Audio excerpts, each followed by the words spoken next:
मैं coming sir. Please. नमस्ते sir. नमस्ते सर। नमस्ते सर। नमस्ते sir. Please take a seat. Thank you sir.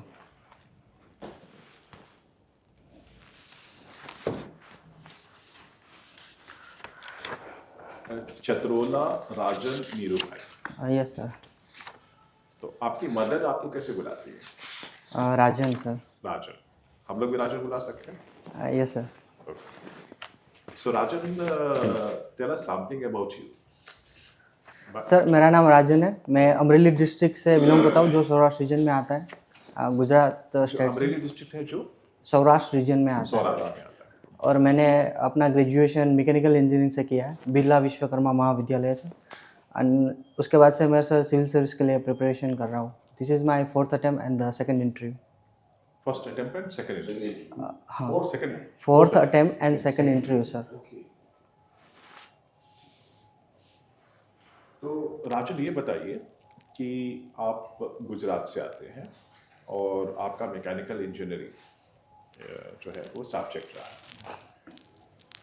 Gujarat जो है वह पश्चिमी घाट जो है, वेस्टर्न घाट्स का एक पार्ट है ना? और वेस्टर्न घाट क्यों इतना फेमस है? सर वेस्टर्न घाट प्राइमरी दो चीज़ों के लिए फेमस है। पहली बात तो उसका जो ऊंचाई है, अल्टीट्यूड है, बाकी रीजन से काफ़ी ज़्यादा है। सेकंड चीज़, वहाँ पे जो बायोडाइवर्सिटी मिलती है, जो बाकी रीजन से काफ़ी ज़्यादा है, तो इसलिए वो हमारा इंडिया का one of the hottest biodiversity hotspot भी है। तो ये दो चीज़ों की वजह से सर वेस्टर्न घाट फेमस है। ओके। और उसकी बायोडाइवर्सिटी या उसके जो डिफरेंट एट्रीब्यूट्स हैं उसके बारे में कुछ चिंताएं जाहिर हो रही हैं। वो चिंताएं क्या हैं और उसके लिए सरकार क्या उपाय कर रही है? सर वेस्टर्न घाट की मैं कुछ प्रॉब्लम्स की बात करें तो सबसे पहला प्रॉब्लम्स है वहाँ पे बायोडाइवर्सिटी लॉस का है। जैसे ह्यूमन एक्टिविटी बढ़ रही है तो उसके बाद से जो हैबिटेट फ्रेगमेंटेशन है। कोई कॉन्क्रीट एग्जांपल दे सकते हैं, बायोडाइवर्सिटी लॉस घटा हो? कोई ऐसा स्टडी है जो ये बताती हो? सर एक CSIMI की स्टडी में सेंटर फॉर एनवायरनमेंट स्टडीज़ की मैं बात कर सकता हूँ यहाँ पे, कि जैसे केरला में जो डेवलपमेंट हुआ है उसकी वजह से वहाँ पे बायोडाइवर्सिटी का काफ़ी लॉस हुआ है। कहाँ पर? केरला में सर। केरल। जो वहाँ पे नीलगिरी ताहार है, वो उसकी पॉपुलेशन में काफ़ी कॉन्सेंट्रेशन में काफ़ी कमी आई है। तो सर ये एक प्राइमरी एग्जांपल जो मुझे अभी पता है। कॉन्सेंट्रेशन में कमी आई है, उसके नंबर्स में कमी आई मतलब है? जो जो एरिया में जितने एरिया में पहले वो पाए जाते थे, वो अभी एरिया बहुत ही श्रिंक हो रहा है सर। ओके। हाँ, कुछ ही हॉटस्पॉट में वो भी लिमिटेड हो चुके हैं सर। दूसरी सर चीज़ की बात करेंगे तो वहाँ पे सर इलीगल जो माइनिंग हो रही है उसकी वजह से जो उसका लैंडस्केप है उसमें भी काफ़ी सारा प्रॉब्लम्स में हो रहा है। तो सर ये प्राइमरी दो चीज़ों की वजह से वहाँ पे वेस्टर्न घाट में प्रॉब्लम्स चल रही है। और गवर्नमेंट की बात करें तो गवर्नमेंट ने 2013 में कस्तूरी रंगन पैनल भी मतलब बिठाई थी उसके लिए, प्रोटेक्शन के लिए।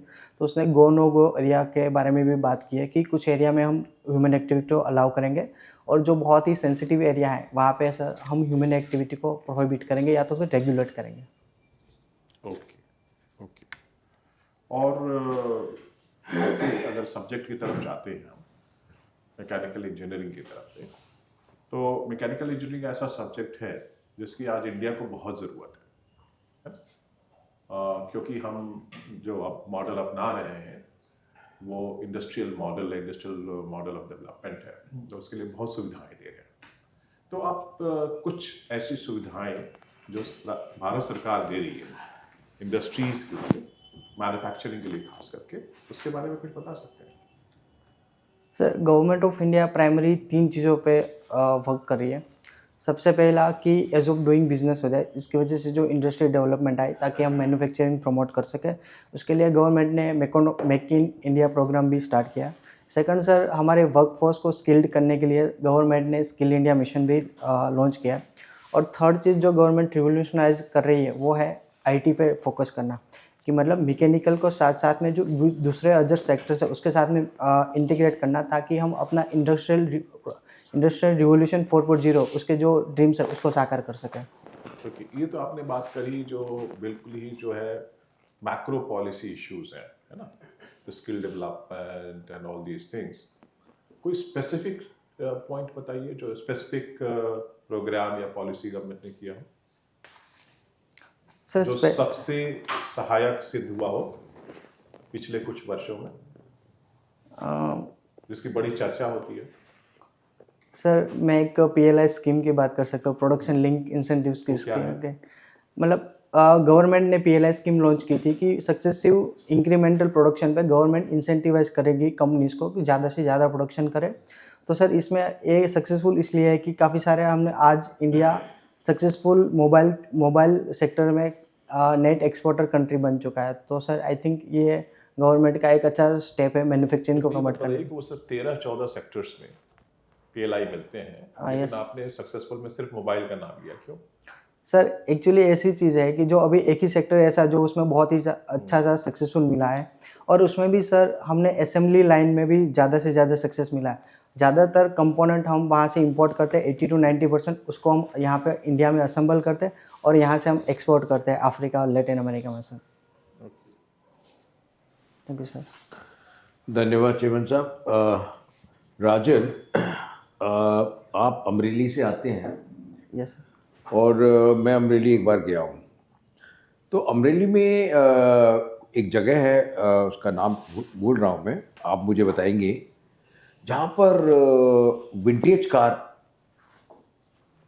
पर्याप्त मात्रा में वहाँ पर दिखाई देती हैं। याद है आपको कुछ? सर उसके बारे में मैं अभी अमरेली में aware रहे नहीं कभी? सर रहा हूँ, बट ये आई थिंक मेरे दिमाग से शायद स्किप हो रहा है मुझे अभी। जो पुराने वहाँ के जो महाराजा थे, उनकी हवेली पे पुरानी विंटेज कारें हैं 20, और वो उनकी यूएसपी ये है कि वो आज की तारीख में जितनी गाड़ियाँ उनकी गराज में लगी हुई हैं वो सब चलती हैं। एनीवे, अमरेली से निकल के गुजरात में आ जाते हैं। गुजरात में ये प्रोहिबिशन पॉलिसी जो है आपकी काफ़ी समय से लागू है, लेकिन सत्यता ये है कि फ़ोन कॉल पर कहीं से भी आप ये पदार्थ जो है वो आप कहीं से मंगा सकते हैं। और ये भी देखते हुए कि इससे स्टेट ट्रेजरी को काफ़ी इसमें नुकसान हो रहा है, ये बताइए कि इस पॉलिसी को ख़त्म क्यों ना कर दिया जाए? सर मेरा ओपिनियन है कि इस पॉलिसी को ख़त्म नहीं करना चाहिए। उसके प्राइमरी 2 रीज़न है। पहला कि सर वहाँ पे आजकल जितना टाइम मैंने सर गुजरात में बिताया है, मैं देख रहा हूँ कि जो वुमन की कंडीशन है काफ़ी इम्प्रूव हुई है। 12 बजे 1 बजे भी रात को वुमन बहुत ही आराम से बाहर घूम सकती है। लेकिन मैंने जैसे बोला ना कि वो तो हर जगह अवेलेबल है, मिल तो फिर भी रही है। सर जैसे जितना ज़्यादा इजीली एक्सेसिबल होगा तो उतना ज़्यादा कंजम्पशन होगा। अच्छा, चलिए आप बताइए। और सेकंड चीज़ सर मैं ये बोलूँगा कि सर डेफिनेटली हमें ये हमारे कॉन्स्टिट्यूशन मोरालिटी या कॉन्स्टिट्यूशन वैल्यू के भी अगेंस्ट होगा। आर्टिकल 47 में कॉन्स्टिट्यूशन में डायरेक्टली बोला है कि हमें प्रोहिबिशन के खिलाफ प्रोहिबिशन के बारे में हमें स्टेप लेना चाहिए। तो आई थिंक सर ये 2 रीज़न की वजह से सर प्रोहिबिशन को कंटिन्यू रखना चाहिए। ठीक है, ये आपका विचार है। मैं तो आपसे पूछा था किस वजह से आप ये विचार रखते हैं। मैं देख रहा हूँ आपके डैफ में आपके फादर जो है डायमंड पॉलिशिंग में पॉलिश में हैं। सही है ये? हाँ यस सर। अच्छा, तो डायमंड पॉलिशिंग जो है ये एक बहुत बड़ा हमारा देश का बहुत बड़ा व्यापार है, और इस व्यापार पे आप जीएसटी पद्धति के बारे में भी जानते होंगे। सर मेरे फादर लेबर में है तो थोड़ा बहुत मुझे जीएसटी के बारे में पता है। हाँ, तो अब आप देखिए कि ये जो जीएसटी पॉलिसी है, जीएसटी पॉलिसी के 3 मुख्य सिद्धांत क्या है जिस पे ये आधारित है? पूरा जीएसटी सिस्टम सर पहली बात तो डेस्टिनेशन स्टेट होगा, वहाँ पे इंटरस्टेट के मामले में जहाँ पे डेस्टिनेशन होगा वहाँ पे जीएसटी लगेगा। दूसरी चीज़ जितना हम वैल्यू एडिशन करेंगे उतने पे ही लगेगा, ताकि जो रेट्रोस्पेक्टिव जो चीज़ें हैं उसको मिनिमाइज कर सके। जी। और जीएसटी की वजह से सर पूरे देश को वन नेशन वन टैक्स के मामले में हमने इंटीग्रेट कर दिया, ताकि हम कहीं से भी कोई भी चीज़ परचेस करेंगे ताकि हमें सेम। ठीक है राजन, मैं तो इसमें जीएसटी स्लैब्स हैं। हाँ यस सर। है ना, आप मालूम है हर तरीके का जीएसटी स्लैब होता है, और जीएसटी स्लैब का किस वजह से ये जीएसटी स्लैब 5%, 12%, 18%, 28%, ये इस तरीके से क्यों ग्रेडिंग की गई है? सर उसका एक रीज़न ये भी है कि उसकी इकोनॉमिक या सोशल इम्पैक्ट क्या हो सकता है। जैसे तंबाकू इंडस्ट्रीज है जिसका सोशल में नेगेटिव इम्पैक्ट हो सकता है, हाँ। तो उस पे ऊपर सबसे ज़्यादा हमने टैक्स लगाया है। सेकंड चीज़ कि कॉमन मैन के लिए कितनी चीज़ें अवेलेबल है, जैसे मिल्क हो जो डेली की चीज़ है, तो उसमें सर हमने मिनिमल या तो 0% टैक्स लगाया है। तो depending upon this two factors हमने डिफरेंट स्लैब्स लगाए हैं सर। तो अगर आपने ये कथन कहा और कहा कि साहब ये इसका सोशल इम्पैक्ट क्या रहता है और कितने एफ्लुएंट हैं और क्या, वो देखते हुए तो ये बताइए ज्वेलरी पे फिर 3% का क्यों टैक्स है जीएसटी का? तो आपके कथन को जस्टिफाई नहीं करता ये? ये सर इसमें एक रीज़न मुझे इस तरीके से आता है कि इनकेस हम या तो उसमें ज़्यादा बढ़ा देंगे टैक्स ज्वेलरीज पे, तो सर उसका स्मगलिंग स्टार्ट हो जाएगा, ब्लैक मार्केटिंग स्टार्ट हो जाएगा, इलीगल स्मगलिंग स्टार्ट हो, ट्रैफिकिंग स्टार्ट हो जाएगा दूसरे कंट्री से। और इनकेस हम उस पर 0% इनकेस ड्यूटी कर देंगे, तो सर उसमें उसके जो फाइनल प्राइस है वो सर बढ़ जाएगा, ताकि मतलब जो मैन्युफैक्चरिंग होगा उसको इन्वर्टेड ड्यूटी नहीं मिलेगा। तो इन दोनों के रीजन को बैलेंस करते हुए गवर्नमेंट ने 3% डिसाइड किया है। धन्यवाद।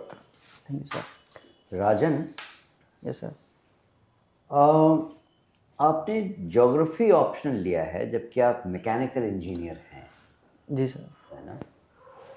तो किसी भी मैकेनिकल प्रोजेक्ट के लिए या इंफ्रास्ट्रक्चर प्रोजेक्ट के लिए ज्योग्राफी किस तरह से रेलेवेंट है? Sir as a mechanical engineer हमारा काम होता है किसी भी प्रोजेक्ट को लॉन्ग सस्टेनेबिलिटी देना। तो उसका जो जहाँ पे भी हम प्रोजेक्ट बना रहे हैं उसका जो क्लाइमेट है वो सबसे पहला फैक्टर होता है। इनकेस ह्यूमिडिटी क्लाइमेट होगा तो जो भी आयरन मटेरियल हम यूज़ करते हैं उसमें कोरोजन लगने की भी एक पॉसिबिलिटीज़ है। climate। सेकंड चीज़, जहाँ पे मैकेनिकल इंजीनियर का ये भी काम होता है कि हम रॉ मटेरियल का कॉस्ट कम करें ताकि प्रोजेक्ट की इफ़िशिएंसी एंड प्रॉफिटेबिलिटी बढ़े।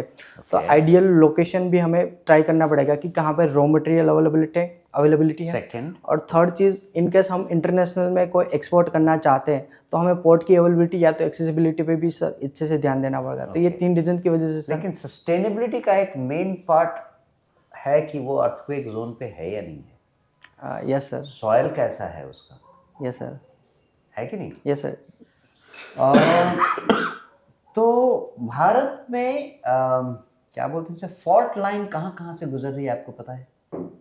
सर 2 मेजर फॉल्ट लाइन जो मुझे अभी पता है, पहली तो जो हिमालयाज़ में है इंडो सांगपो सुचर जोन, जो वहाँ पे इंडियन प्लेट और यूरेशियन प्लेट के बीच में है।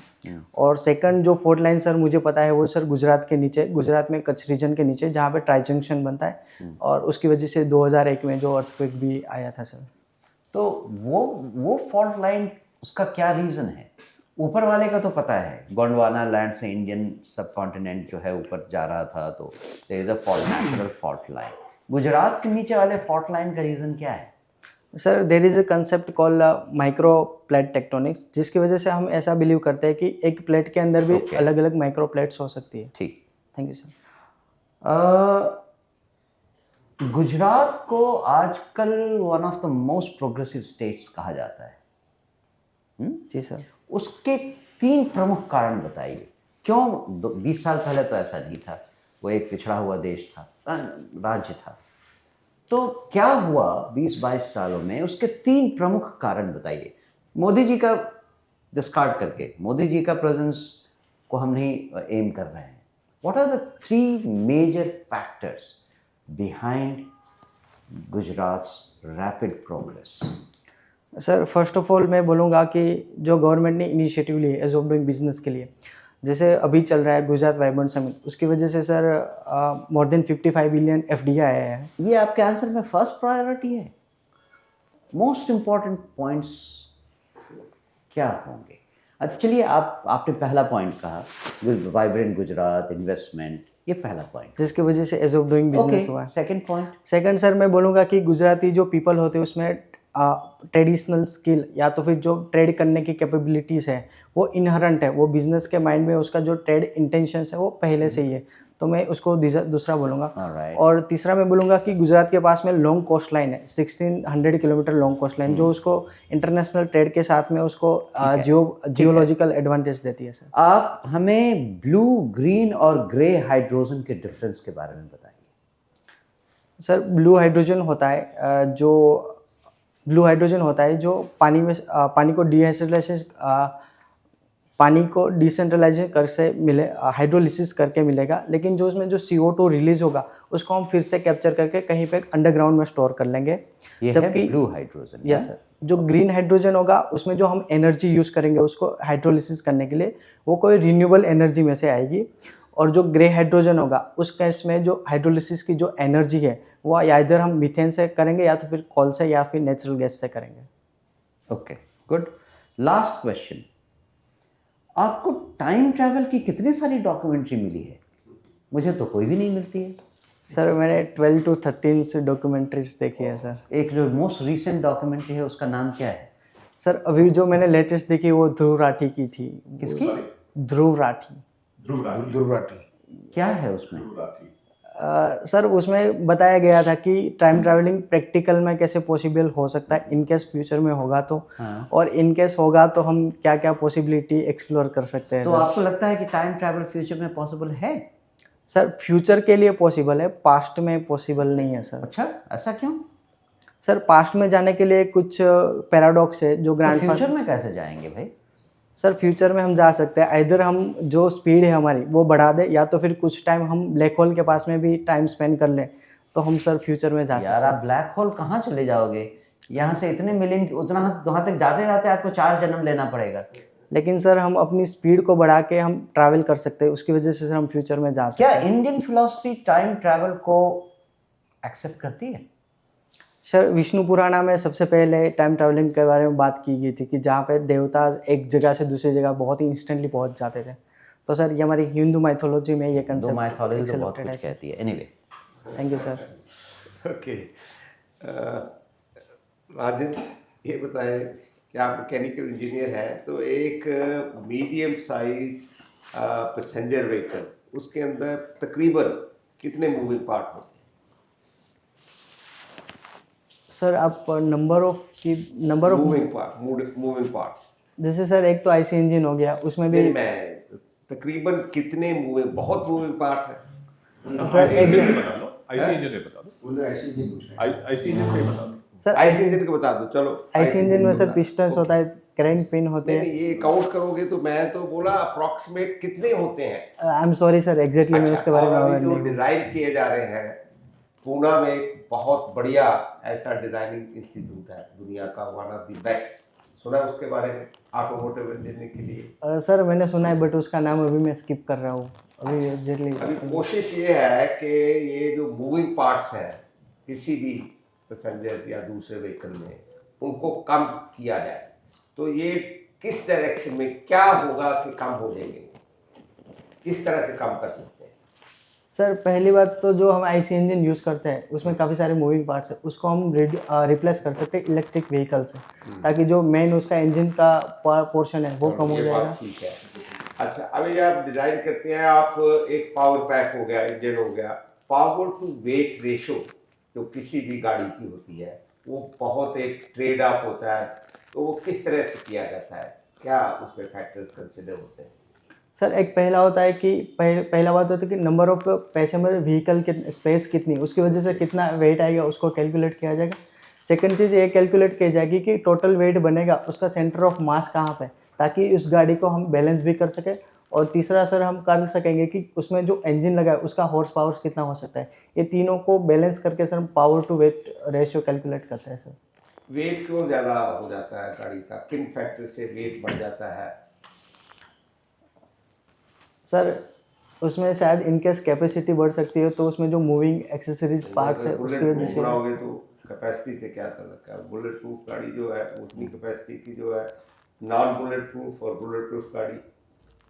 आई एम सॉरी सर, उसके बारे में अगर नहीं मैं देखना अच्छा, मुझे ये पड़ेगा। बताइए कि हम अनएम्प्लॉयमेंट की और अंडर एम्प्लॉयमेंट की बहुत बात करते हैं भारत में, पर मेरा मानना है कि है ही नहीं अनएम्प्लॉयमेंट, तो जो एम्प्लॉयबल हैं वो तो सारे के सारे एम्प्लॉयड हैं।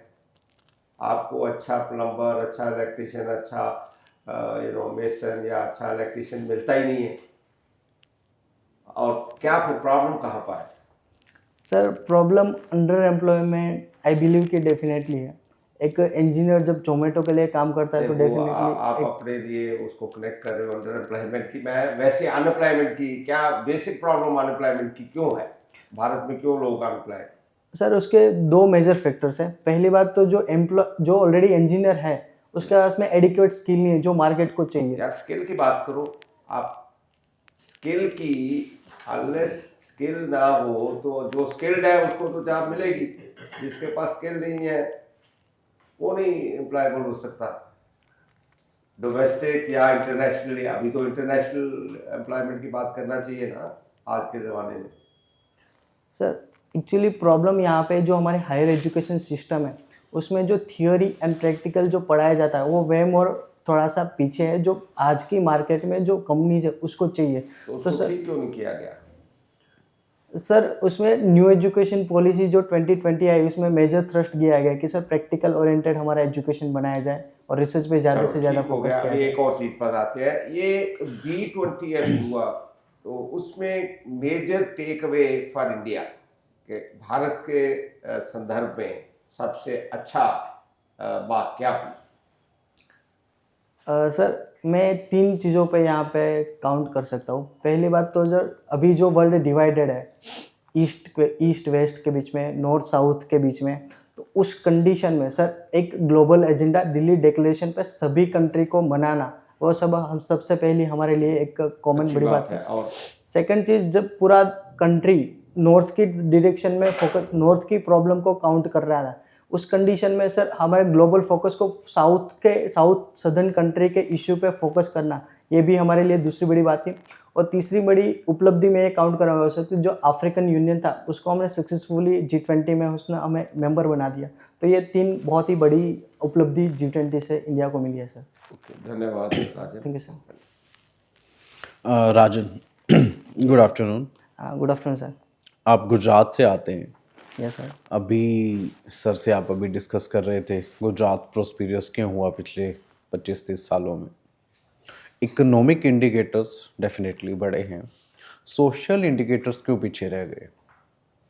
सर सोशल इंडिकेटर में stunting and wasting national health family survey 4 की कंपैरिजन में 5 में 1.5% एंड 0.5% बढ़े हैं। उसके प्राइमरी रीज़न ये है कि जैसे जैसे कंट्री स्टेट इकोनॉमिकली डेवलप किया है तो उसमें जो सेडेंट्री लाइफस्टाइल है वो भी बढ़ी है।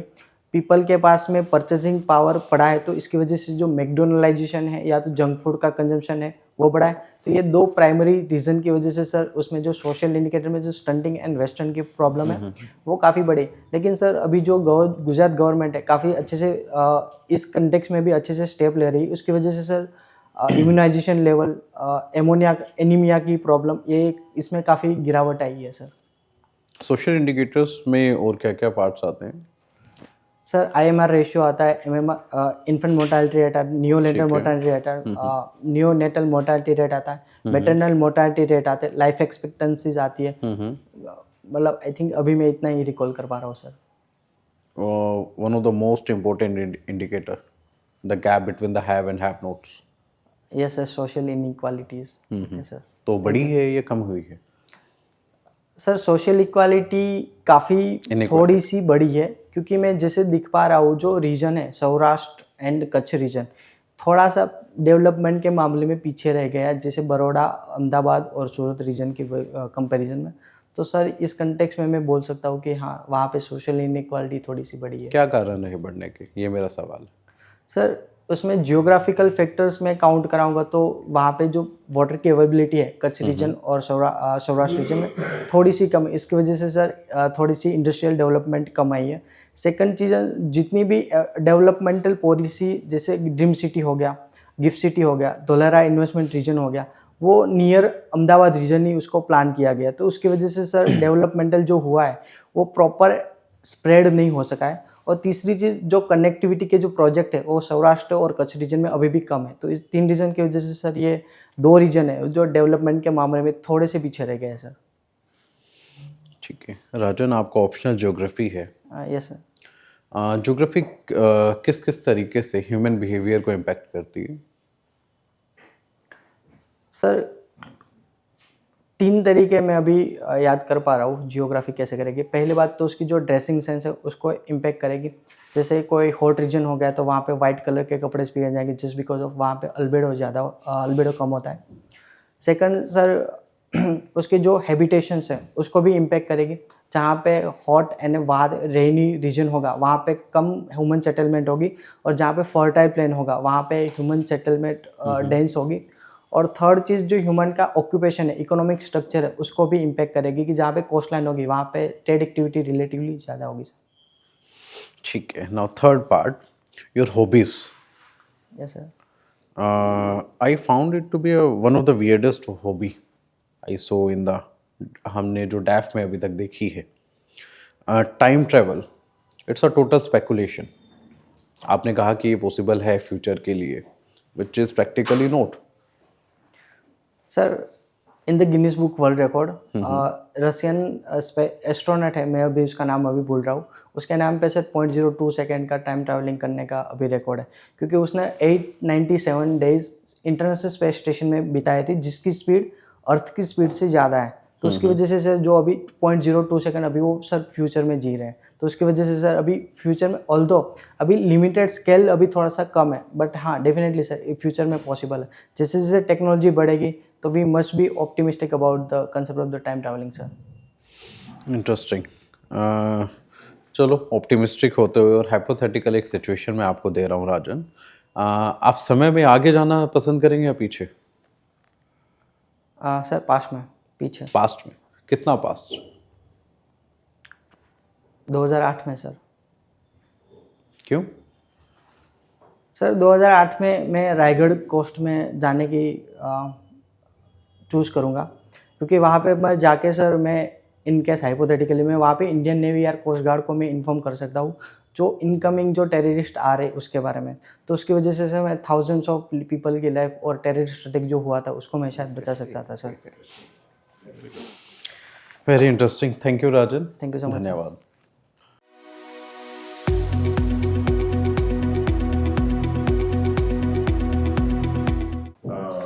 पहले ये बताइए कि ये आपका पहला इंटरव्यू है? नहीं, सेकंड इंटरव्यू है सर। सेकंड इंटरव्यू है, और आप पहले भी जो इंटरव्यू दिए थे लास्ट ईयर उसमें कितने आपको अंक आए थे? 170 सर। 170 से इस बार आपको अच्छा लगा है? Yes sir. ठीक है. और रिटन 170 ठीक ही मार्क्स है. रिटन में आपके रह गए थे क्या? जीएस में कम था, ऑप्शनल में 282 मार्क्स थे। 282 मार्क्स थे. और इस साल कैसा हुआ है आपका? Excellent sir. उस टाइम पे सर मैंने ईडब्ल्यूएस नहीं डाला था, ओवर कॉन्फिडेंस था, तो अदरवाइज उस टाइम पे आईपीएस मिल जाता। इस बार ईडब्ल्यूएस डाला है सर। ठीक है, ओके.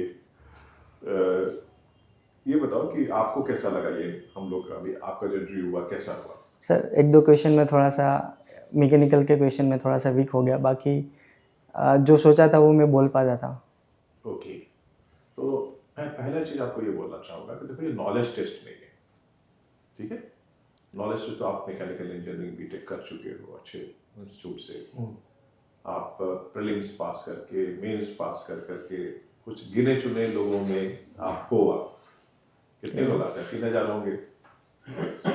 हाँ, होंगे लगभग मैक्सिमम 2700 है इस बार। 2700. Very good. So you are amongst them, no? जी sir. So you should be profoundly happy जी sir. and very confident that okay, now the thing is that you have to just put your one best foot forward and you will be yes sir. okay. तो अपना best foot को रखना है, जी sir. ठीक. अब जो best foot रखना है आपको, उसमें आपको अपने को बेस्ट रूप से प्रेजेंट करना. ये क्या है? Personality test yes sir. है ना. तो पर्सनालिटी टेस्ट में हम क्या देखते हैं? देखते हैं कि भैया जो कैंडिडेट है उसके पास लीडरशिप क्वालिटी है जी सर। ओवरऑल उसके पर्सनालिटी को देखते हैं, ठीक है. पहली चीज हम लोग देखेंगे कि भाई आपका जो ड्रेस सेंस है वो कैसा है, उससे भी काफी पर्सनालिटी झलकती है ना.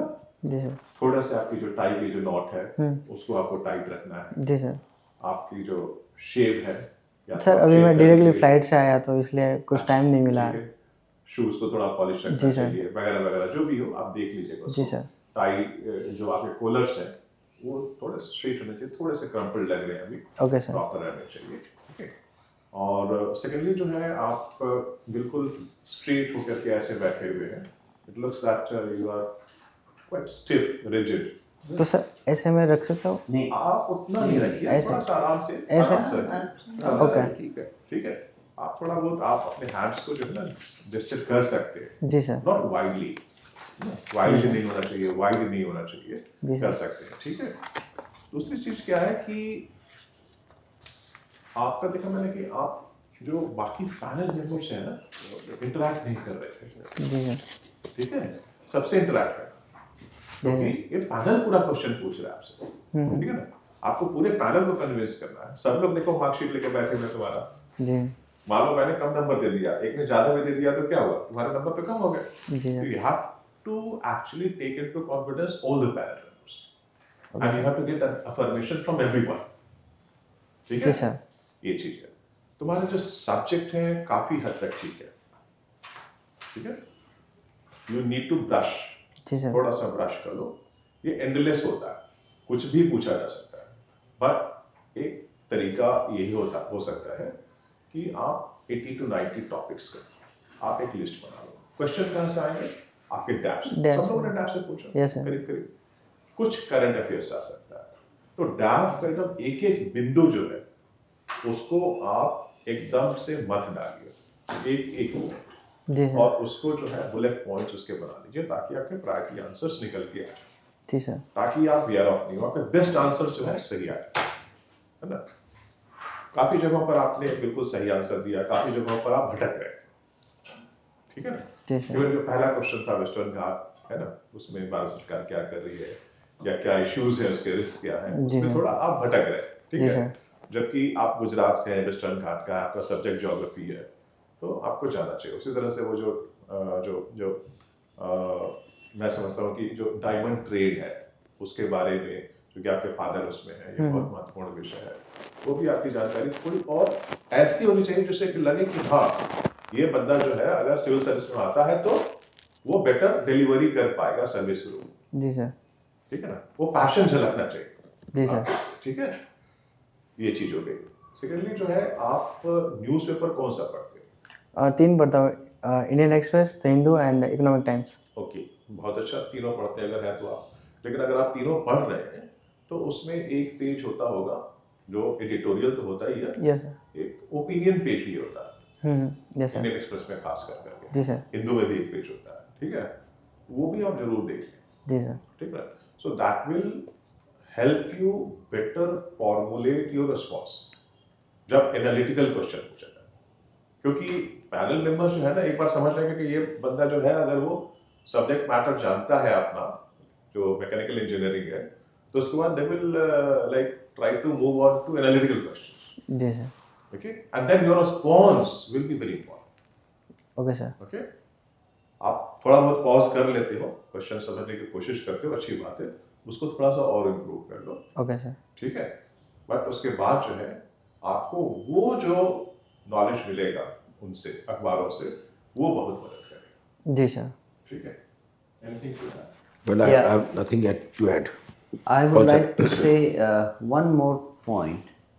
आप जब अंदर आए तो आपने सबको नमस्ते नमस्ते किया। आप वोट मांग रहे हैं क्या? नहीं सर। तो एक बार नमस्ते कहिए और सबों की आंखों में देख लीजिए। जी सर। सबको नमस्ते नमस्ते नमस्ते करने की जरूरत नहीं है। ओके। दूसरी चीज, somehow I felt, पता नहीं आपके शेविंग के कारण कैसा, आप दाढ़ी रखेंगे या दाढ़ी नहीं काटेंगे? ट्रिम कर लूँगा पूरा। पूरा शेव करेंगे? Yes sir. अच्छा, ठीक है। मुझे somehow लगा कि आप में एक general lack of officer like quality दिखाई दी मुझे। उस पर थोड़ा सा काम करने की ज़रूरत है, शायद टाई वाई लगाने से। जनरल ओरिएंटेशन भी मुझे लगा कि आप थोड़े टेंटेटिव लगे शुरू में, बाद में you gain confidence, yes sir. लेकिन शुरू में आप बहुत टेंटेटिव लगे, एक बच्चे की तरह लगे जिसको कि बहुत एंशियस है, उसको समझ में नहीं आ रहा है कि क्या हो रहा है। Okay sir. उसको आप ठीक कर लीजिए। आंसर अच्छे थे, लेकिन शुरू में you are very tentative. Okay sir. So all the best to you, that's all. ठीक है। Thank you so much sir. Thank you. Thank you, All sir. the best. तुम्हें कोई क्वेश्चन पूछना है? हाँ, सर वो एक पुणे में जो सेंटर था। Design institute of India. Okay. मैं देख लूँगा सर इसके बारे में। Okay, thank you so much sir. World famous institute. ठीक है। चलो थैंक यू सर। चलो, thank you, best of luck. Thank